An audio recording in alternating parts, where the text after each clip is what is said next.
এক রাজ্যের অদ্ভুত নিয়ম ছিল। 5 বছর পর পর তারা রাজা পরিবর্তন করত। 5 বছর পর ক্ষমতায় থাকা রাজাকে গভীর জঙ্গলে পাঠানো হতো, যেখান থেকে তার ফিরে আসা অসম্ভব, মৃত্যু নিশ্চিত। এই কারণে ওই রাজ্যের কেউই রাজা হতে চাইতো না। যে না খেয়ে থাকতো সেও নয়।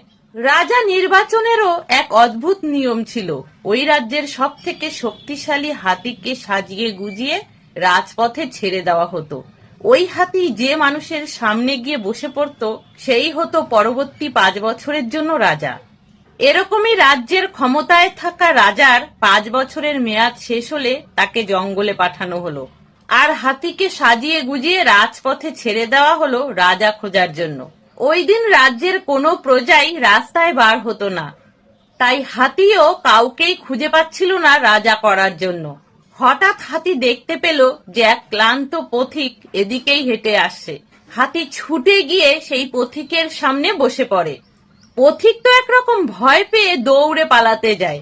হাতি তখন তার সুর বাড়িয়ে তাকে জড়িয়ে ধরে সোজা রাজদরবারে নিয়ে আসে।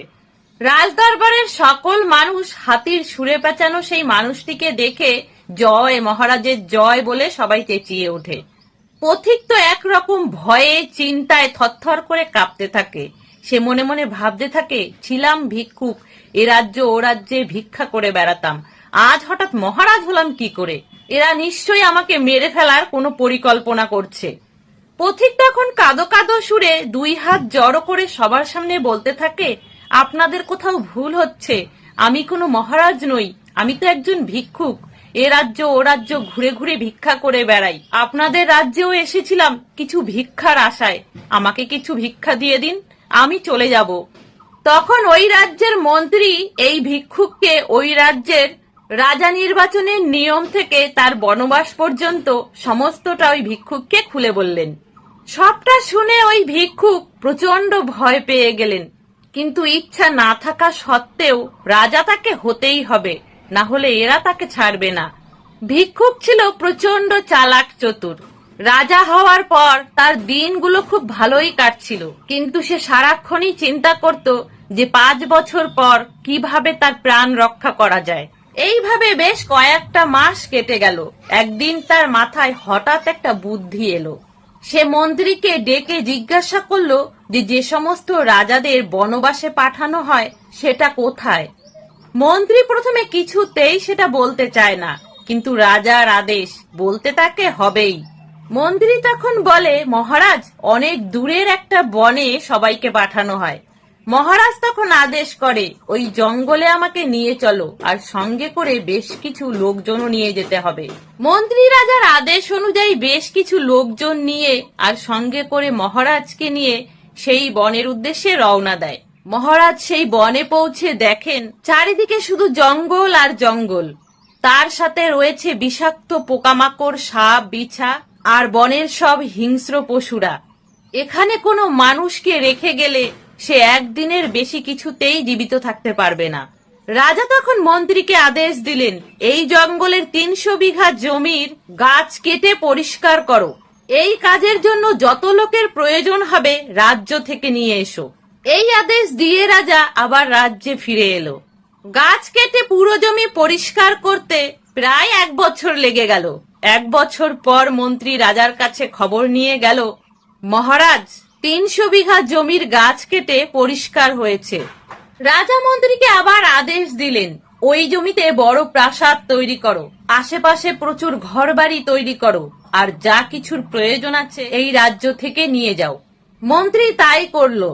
লোকজন খাটিয়ে বড় প্রাসাদ তৈরি করলো, অনেক ঘরবাড়ি তৈরি করলো সেখানে। 1 বছর পর মন্ত্রী আবার রাজার কাছে এসে বলল, মহারাজ, সেখানে বড় প্রাসাদ তৈরি হয়েছে, অনেক ঘরবাড়িও তৈরি হয়েছে। সবটা শুনে রাজামশাই আবার মন্ত্রীকে আদেশ দিল যে বেশ কিছু লোকজন পাঠিয়ে আরো কিছু গাছ কেটে সেখানে চাষবাস শুরু করতে বলো। 1 বছর পর মন্ত্রী আবার রাজামশাইয়ের কাছে এসে বলল, রাজামশাই, সেখানকার জমিতে এখন নানান ধরনের ফসল ফলছে, আপনার আদেশ অনুযায়ী সমস্ত কাজ হয়েছে। রাজা শুনে খুব আনন্দ পেল। সে খুব আনন্দের সাথেই বলল, মন্ত্রী মশাই, এবার এই রাজ্যের যত গরিব মানুষ আছে সবাইকে ওই দ্বীপে পাঠাও। তারা এখন থেকে ওখানেই বসবাস করবে। রাজার আদেশে মন্ত্রীমশাই তখন এই রাজ্যের সমস্ত গরিব মানুষকে সেই দ্বীপে নিয়ে গেল এবং তারা সেখানেই সুখে আর আনন্দের সাথে বসবাস করতে লাগলো। এবার রাজার রাজত্বের মেয়াদ 5 বছর পূর্ণ হয়েছে। রাজাকে এবার বনবাসে পাঠানো হবে। রাজা সেই রাজ্য ছেড়ে হাসি মুখে সেই বনবাসের উদ্দেশ্যে রওনা দিল। রাজ্যের মানুষেরা রাজাকে দেখে তো একেবারে অবাক হয়ে গেল, কারণ যে রাজাই বনবাসের উদ্দেশ্যে যায় তার মৃত্যু হয় নিশ্চিত।